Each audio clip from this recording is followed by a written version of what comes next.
Halo sobat, bagaimana kabar kalian?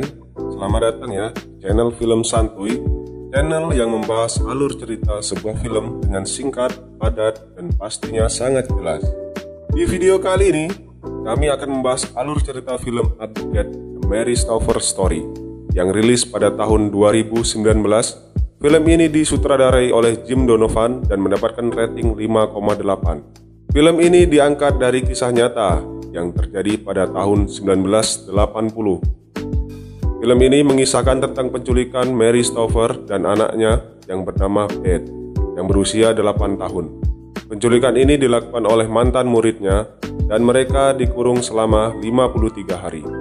Bagaimanakah Mary dan anaknya melewati hari-hari yang sangat menyiksa dan mengerikan ini? Dan apa motif dari pelaku tersebut? Mari kita ulas ceritanya. Eits, nanti dulu. Stop. Sebelum mulai ke ceritanya, alangkah baiknya sobat tekan dulu tombol subscribe dan aktifkan loncengnya agar tidak ketinggalan update terbaru dari Film Santuy. Film ini diawali oleh seorang pendeta yang bernama Irv Stover. Karena agak kesulitan saya membaca Irv Stover, kita ganti aja dengan nama Mang Stover dan istrinya Mary Stover yang sedang berceramah di suatu gereja. Saat sudah selesai, mereka pun pulang dan makan bersama dengan kedua anaknya yang bernama Steve dan Beth. Dan di sini kita melihat mereka akan berencana pindah sementara ke Filipina. Tetapi Beth terlihat tidak mau pindah ke rumah. Karena bujukan ayahnya, akhirnya Beth pun bersedia ikut ke Filipina dan inilah kisah mereka dimulai. This missionary trip is do this to help others in need. It's an experience you'll treasure for the rest of your life. I love you too. Scene berpindah saat Mary dan Beth pergi ke sebuah salon untuk persiapan pergi ke Filipina. Setelah selesai, mereka menuju ke parkiran mobil. Tiba-tiba mereka ditodongkan senjata oleh orang yang tidak dikenal. Dengan rasa takut, Mary dan Beth pun mengikuti perintahnya untuk masuk ke dalam mobil dan diperintahkan untuk menyetir mobilnya ke suatu daerah yang mereka tidak ketahui. Saat sudah sampai di tengah hutan, mereka berdua dipindahkan ke dalam bagasi mobil.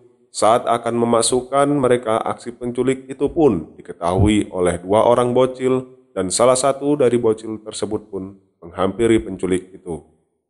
Karena merasa aksinya ketahuan, akhirnya bocil itu pun ikut dibawa oleh penculik tersebut.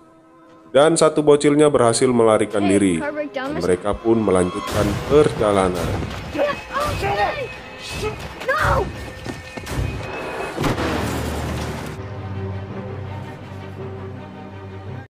Karena tahu temannya dibawa, bocil yang selamat pun melaporkan kepada pihak yang berwajib. Pada saat itu, olah TKP dipimpin oleh Sergeant meminta keterangan dari bocil tersebut. Kind of. Di waktu yang bersamaan, di tengah perjalanan penculik itu pun membuang si bocil tersebut.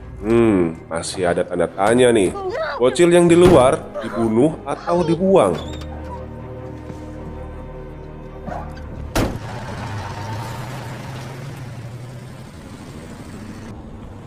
Mereka pun sampai di tengah hutan dan terdapat mobil van berwarna putih yang sudah disiapkan oleh penculik tersebut.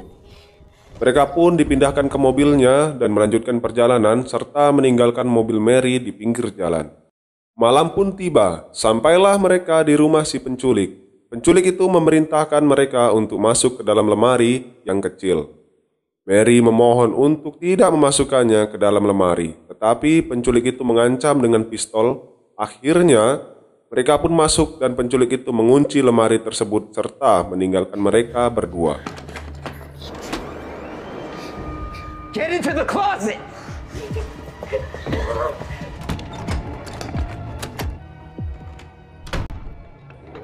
Terlihat di dalam mereka hanya ditemani oleh lampu kecil dan tidak ada ventilasi udara.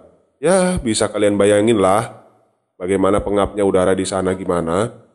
Scene berpindah di rumah Mary. Mang Stover yang mulai cemas karena Mary dan Beth belum pulang-pulang, akhirnya menghubungi polisi untuk melaporkan tentang Mary. Namun respon polisi tersebut membanggongkan, membuat Mang Stover kesal dan berkata, kalau bukan polisi udah gue kaplok lu pada. Wife and daughter? Yes. Just Worried about a car accident, something. Calling from, sir? Arden Hills. Dispatch has no report of any car accidents in that area. Our entire department is focused on a little boy who was abducted this afternoon. Your wife and daughter are on their way home. This activity in that area causing traffic delays, okay? Please call back if you don't hear anything from them soon. Adegan kembali ke Mary saat diinterogasi oleh penculik di depan kamera dan diketahui ternyata penculik itu bernama Ming, yang ternyata dia adalah mantan siswa dari Mary. Dan diketahui motif dari penculikan tersebut adalah karena Ming ingin balas dendam kepada Mary karena sewaktu sekolah Mary memberikan nilai buruk kepada Ming, yang menyebabkan Ming tidak mendapatkan beasiswa. This is about a grade I gave you 15 years ago. Because of that grade. Setelah selesai merekam, Mary pun dikembalikan ke dalam lemari. Mommy! I'm okay. You didn't hurt me. I want to go home. Cerita pun berpindah kembali ke Mang Stover, yang kembali menelpon kantor polisi untuk melaporkan kasus hilangnya istri dan anaknya. Saat dimintai keterangan, ternyata ada kesamaan antara penjelasan Mang Stover dan si bocil pada saat awal video tadi.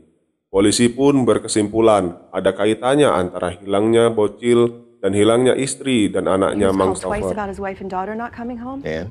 Wife was driving a green Ford LTD with a white top, seen about a mile from where the boy was abducted.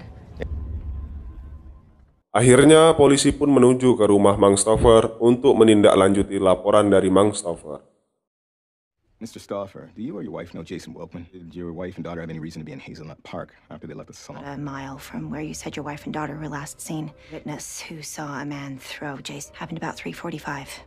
Oh my God. But we do think that somehow Beth, we're in the trunk. he thinks that Jason saw something in the trunk of the car. We can't know that for sure. Scene berpindah lagi saat Ming, Mary dan Beth sedang di meja makan. Terlihat Mary dan Beth tidak nafsu makan. Ming pun marah dan memasangkan rantai di pinggang mereka berdua.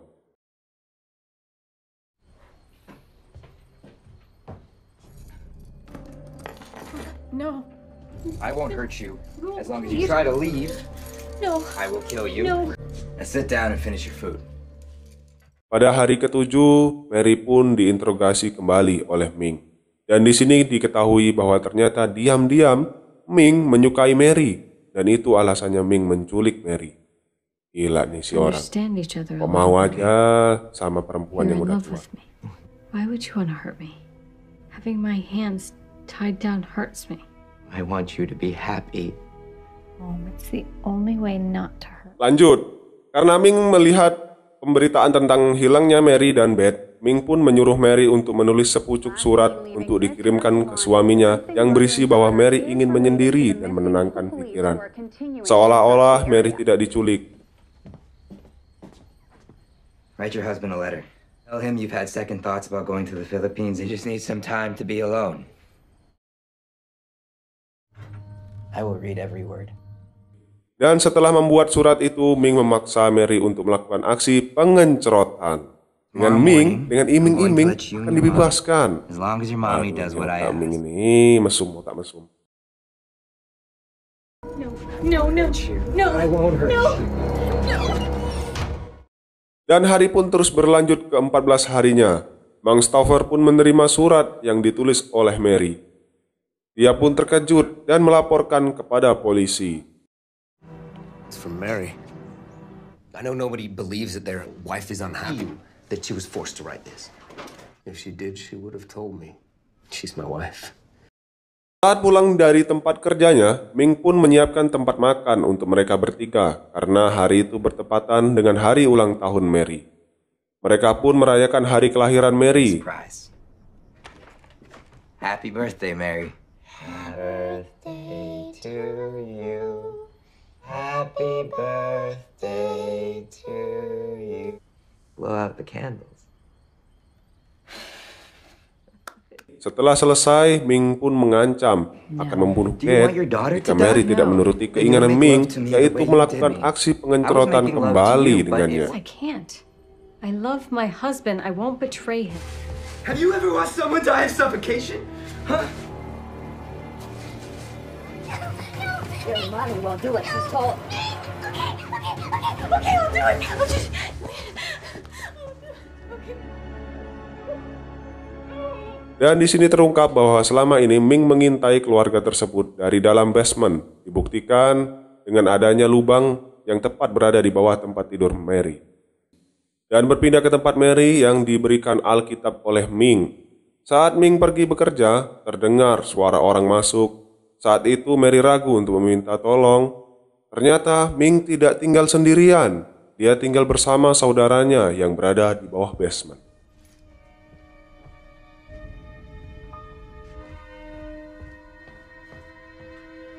Someone else lives here. Help!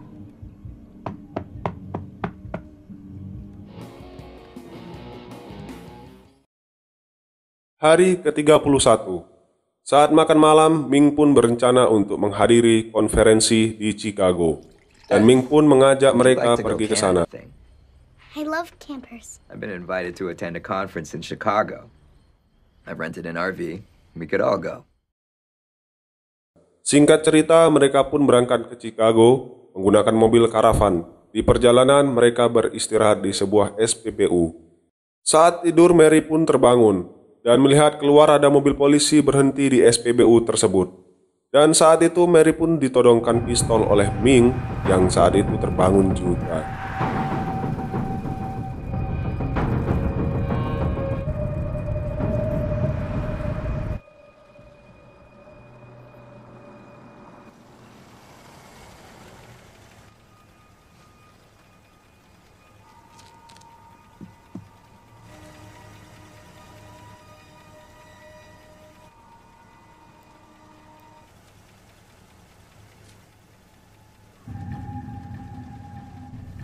I'm willing to die.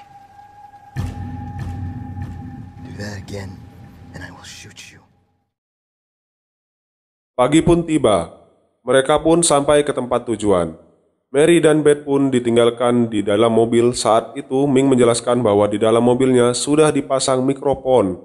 Dan jika mereka menimbulkan suara dan berniat kabur, Ming pun akan membunuh mereka dan orang-orang di sekitarnya.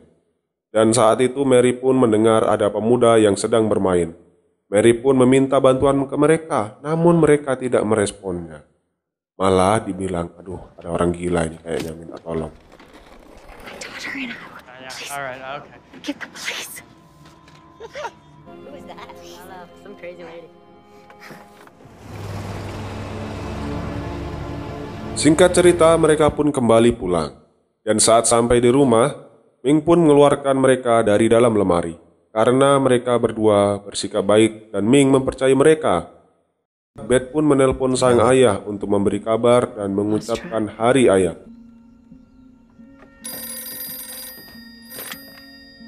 Hello, Irv speaking. Hi, sweetie. Daddy? Okay? Yes. I miss you both. Father's Day. I'm so glad. Can't talk anymore. Tell the man that took you that I'd like to speak to him. He won't. When can you come home? I don't know. I hope I see you soon. Call again. I don't know. I have to go. Bye. Hari ke-49, mereka bertiga pun pergi ke acara Hari Kemerdekaan untuk menyaksikan pesta kembang api. Dan saat itu terlihat ada dua polisi yang sedang berjaga. Namun Mary pun tidak berani melapor karena ancaman Ming sebelumnya.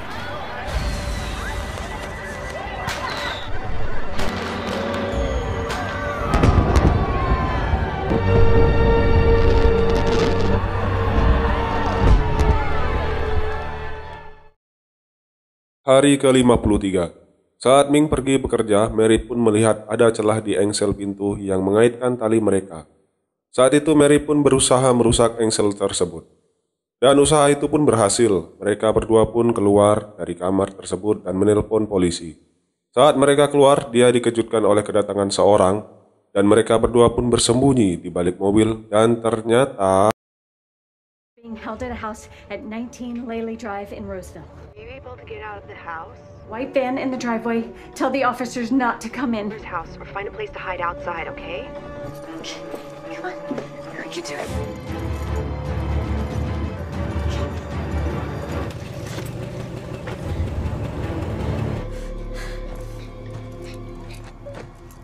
Mary, I'm gonna take you home. This way. Mereka pun akhirnya dapat diselamatkan.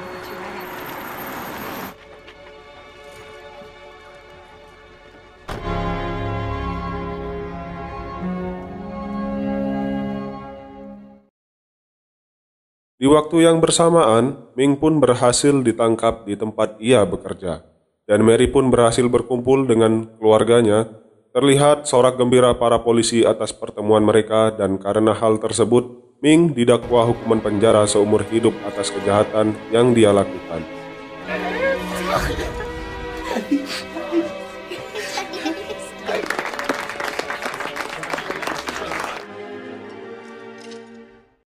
Dan film pun selesai.